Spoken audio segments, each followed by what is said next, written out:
The Alfred Hitchcock House, nestled high in the hills of Bel-Air, Los Angeles, has long been shrouded in mystery. It's a grand mansion with a dark, brooding air, built with sharp, angular features that seem to stretch toward the sky. Yet, it's not just the architecture that gives it an unsettling presence. There are stories.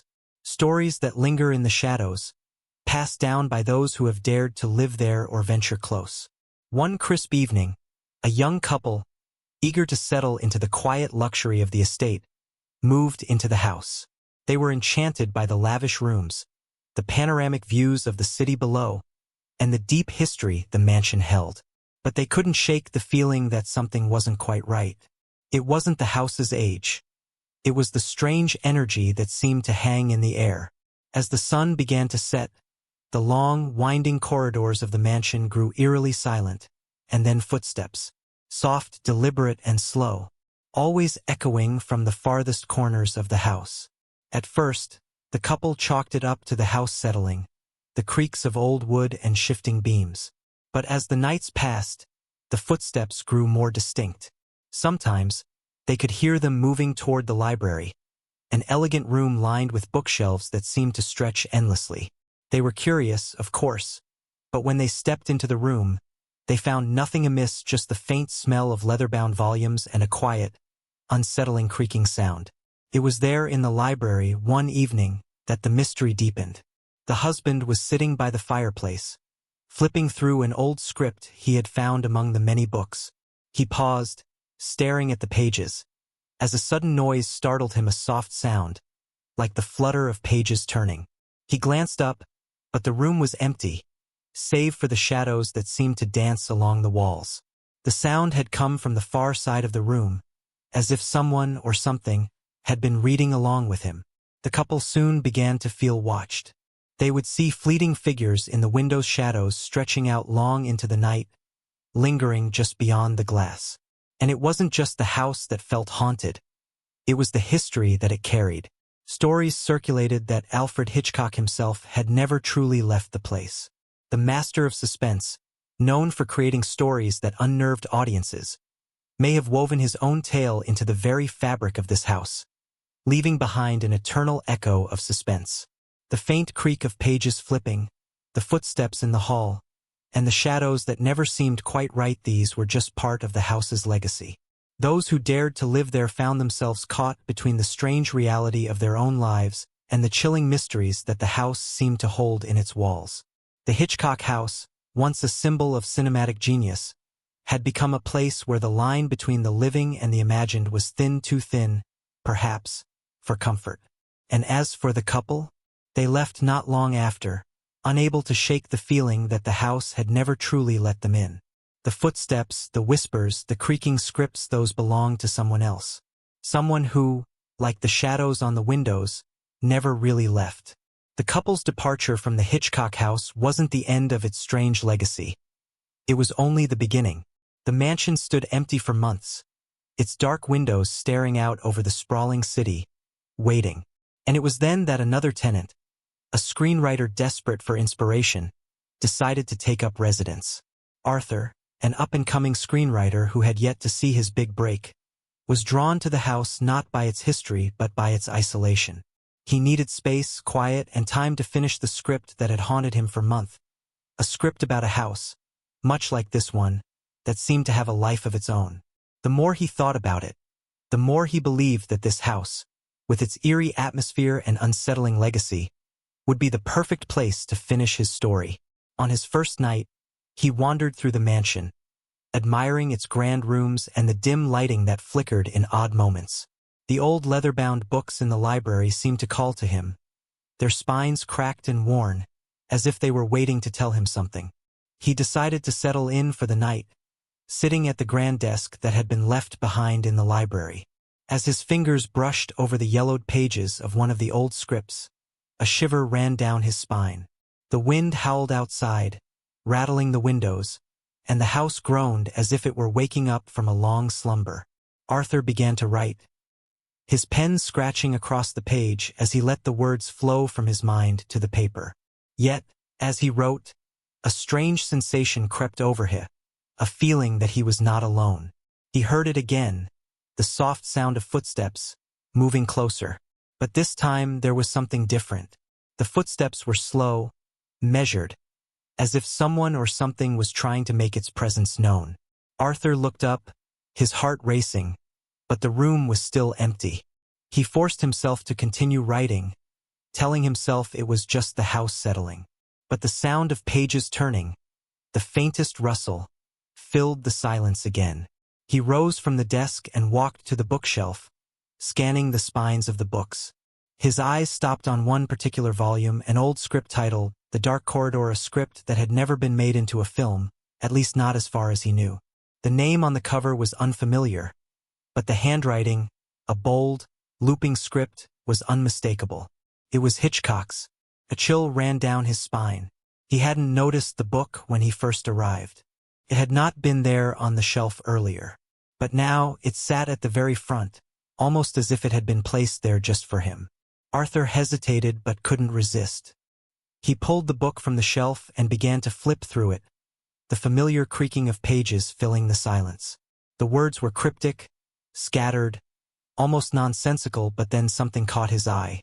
A passage about a house that called to those who dared to enter. A house that fed off the fear of its inhabitants, and one that never truly let them go. The temperature in the room dropped. His breath clouded in the air as the shadows seemed to stretch and twist around him, as if they were alive. The footsteps grew louder, circling the library now, moving with purpose. He turned, half expecting to see someone standing there, but there was nothing. Only the shadows, stretching further now, as if they were reaching out to him. In his unease, Arthur could not tear his eyes away from the script. There was something about it, something familiar. He turned the page again, his hand trembling, and what he read next made his blood run cold. In the dark corridors of this house, the writer will find his soul trapped, as those who came before him have been. The house does not forget. The house does not let go. Arthur slammed the book shut, but the room seemed to hold its breath. The footsteps ceased. Silence. And then, just as quickly as the tension had arrived, it lifted. He turned toward the fireplace, thinking perhaps the house had been playing tricks on him.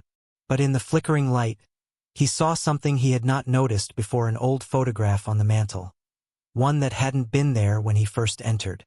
It was a black and white portrait of a man with sharp features, a deep gaze, and a slight, knowing smile. It was Hitchcock. But what caught Arthur's attention was not the photograph itself, but the fact that the man in the picture was holding something, a script, much like the one he had just found, with a name scrawled across it in neat handwriting. The House That Never Sleeps. As he stared at the photograph, the air grew colder once more. The shadows seemed to pulse with a life of their own. A faint whisper like the flutter of pages being turned echoed from the dark corners of the room.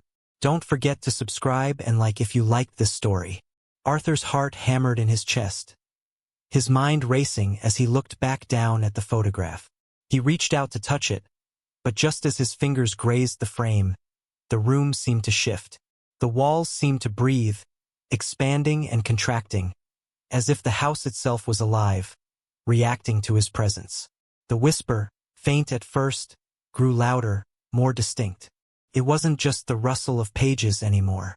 It was a voice, a low murmur, like the distant hum of an old radio, speaking words that seemed to be half-formed, as if they were not meant to be heard. He spun around, his breath shallow, looking for the source. But the library was still empty, bathed in the soft flicker of firelight. Yet the whisper was undeniably there. It was as though it was coming from the very walls themselves, creeping into his mind. You must finish it, the voice said, barely a breath, but it rang through his skull like a gong. You must write, or you will be like the others. Arthur stumbled back, his hands trembling. He clutched the book to his chest as though it were a lifeline. He could feel the weight of it, heavier than before, pressing into his palms as though it were alive, pulsing with an energy of its own. The others, the whisper echoed again. They never left. They are still here. His mind spun, the words sinking deep into his subconscious. The others. The people who had lived here before him, the ones whose stories had ended abruptly. whose fates were wrapped in the dark corners of this house. Were they trapped here, like the whispers said? Were they still watching? Arthur's eyes darted to the far corner of the room, where the shadows seemed to curl and stretch like living things. He thought he saw something move within them, just a flicker, a brief shift. His breath caught in his throat. He backed away, dropping the book onto the desk as he made for the door. But as his hand reached for the handle, something stopped him. The door wouldn't open. He twisted the handle again, but the wood remained immovable, locked from the other side. Panic clawed at his chest. What was happening? Then, out of the corner of his eye, something caught his attention. In the reflection of the old mirror above the fireplace, he saw the figure of a man standing behind him. A tall, gaunt figure, draped in shadow, his face obscured. But there was no one there when he turned around. The man in the mirror had no reflection of his own. Only his eyes, cold and unblinking, stared back at Arthur from the polished glass. They were dark, like two endless voids. Arthur froze, unable to move, unable to speak. The figure in the mirror tilted its head, a slow, deliberate movement. And then, in a voice that was as sharp as glass, it whispered his name. Arthur. The name echoed through the room, as though the house itself had spoken it, as if the very walls had absorbed the sound. His pulse quickened, a flood of cold dread rushing through him. He stumbled back, but the door, still locked, refused to budge. He was trapped, but as he turned to face the figure in the mirror again, it wasn't alone. There were others now, standing behind him, their features half-shadowed, indistinct, as though they were part of the house, part of its history. Faces he did not recognize, their eyes hollow, their mouths frozen in silent screams. They never leave, the voice whispered again, and Arthur could feel his own breath grow heavier, each word seeping into his mind like a poison. They are waiting. Arthur's eyes darted back to the book on the desk. The pages were now open, as if they had turned themselves, and there, written on the yellowed paper in bold, frantic handwriting, were words that had not been there before. The house remembers those who came before, and it calls to those who will come after, and beneath it, a date. Tonight. A sudden, deafening bang echoed through the house.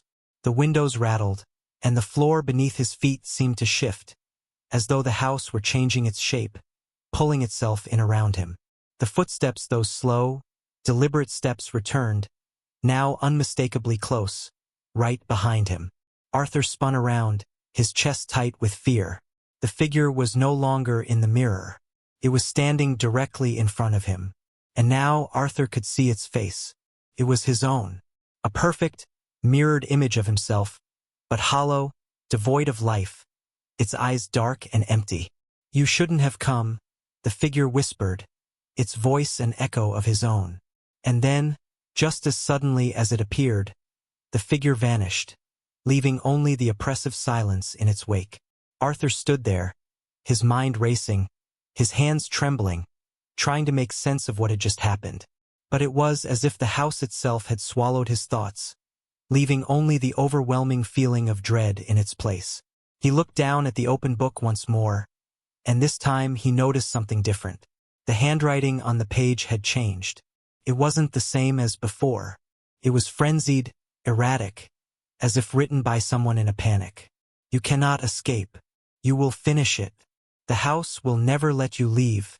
The room seemed to pulse with a dark energy, and as he read those words, he felt it, the pull, the weight of the house settling around him, its grip tightening like a noose.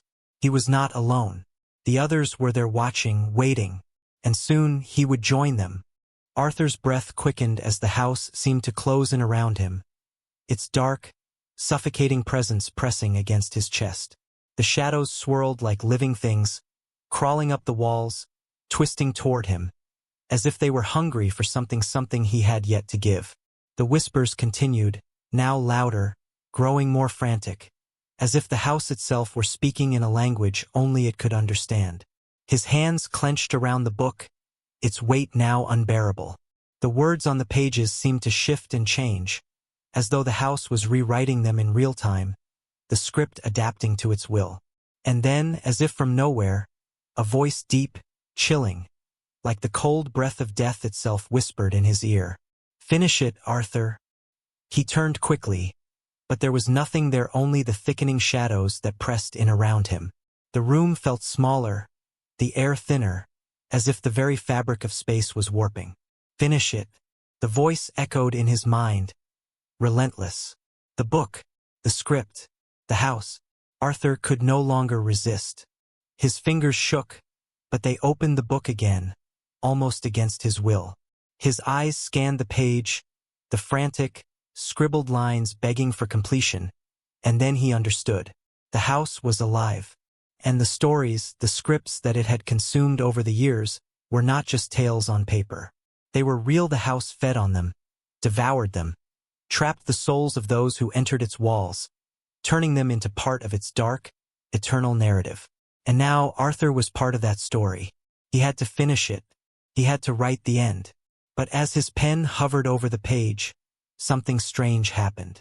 The words he wrote were not his own. They came from somewhere else, somewhere deep within the house, somewhere ancient.